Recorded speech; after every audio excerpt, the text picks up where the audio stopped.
ఓకేనా?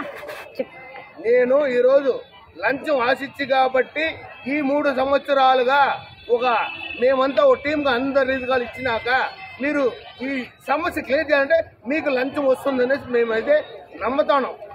ఎందుకంటే మీరు చిన్న సమస్య రైతు చిన్న సమస్య క్లియర్ చేయాలంటే మీకు లంచం వస్తుంది కాబట్టి వాళ్ళు పట్టించుకోకుండా నిజమైన లబ్ధిదారుని ఇబ్బంది పెడతా ఉన్నారు కాబట్టి మీరు లంచం తీసుకొని వాళ్ళు ఎత్తిపించని మేమైతే చెప్పగలుగుతాను.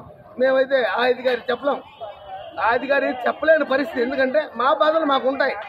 మీరు క్లారిటీ చేసింటే 3 సంవత్సరాలు మీకు లెటర్ చేస్తాను, ఒక అరగంట చేసేసిపోతున్నారు, అరగంట. దాని తర్వాత మళ్ళీ వాళ్ళు యథాప్రకారం పెట్టుకుంటున్నారు.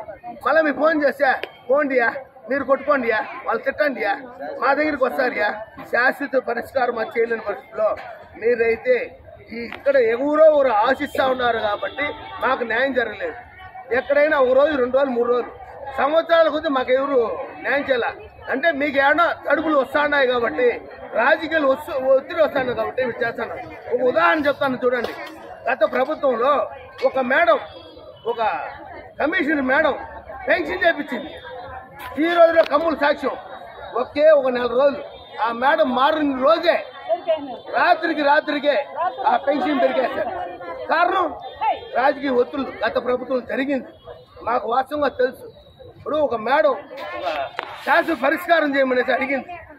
మేడం ఏం చెప్పిందంటే అధికారులకి, అయ్యా సీఎం వస్తున్నాడు, ఒక రోజుగా రోడ్ వేస్తున్నాడు, 2వ రోజుకు మీరు చేయటంలా. నేను ఒక అధికారిగా చెప్తాను, రాత్రి లోడ్ అయింది చేసి పెన్షన్ చేసింది వాస్తవం. ఈరోజు కమ్ములు అయితే సాక్షి ఉన్నాయి కానీ దానికి పెన్షన్ అయితే సాక్ష్యం లేదు. రాజకీయ ఒత్తులు గత ప్రభుత్వం జరిగింది అదే. అందువల్ల మాకు ఇప్పుడు కూడా అనుమానమే. మీరు నీతి నిజాయితీగా వర్క్ చేసేట్లు అంటే మాకు ఎప్పుడో సమస్య క్లియర్ చేసి ఉంటారు. మీకు కావాలంటే రేపు ప్రెస్ మీట్లో వచ్చి పెడతా ఎవరెవరికి ఏమి ఇచ్చినాం అన్ని లెటర్లు నేనైతే ఖచ్చితంగా తెచ్చిస్తాను. మీకే తెలుసు, అధికారులు మున్సిపల్ అధికారులు తెలుసు వాళ్ళ ఒత్తిడి.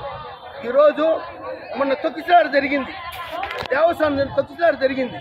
రేపు ఇక్కడ ఏదో చిన్న మిస్అండర్స్టాండింగ్, చిన్న మేము బ్రేక్ ఫెయిల్ అయిపోతే రోడ్డుకి అడ్డం ఉన్నాయి, 10 మంది తొక్కించుకొని ఆ రోజు స్పందిస్తారా? ఆ రోజు స్పందిస్తారా మీరు?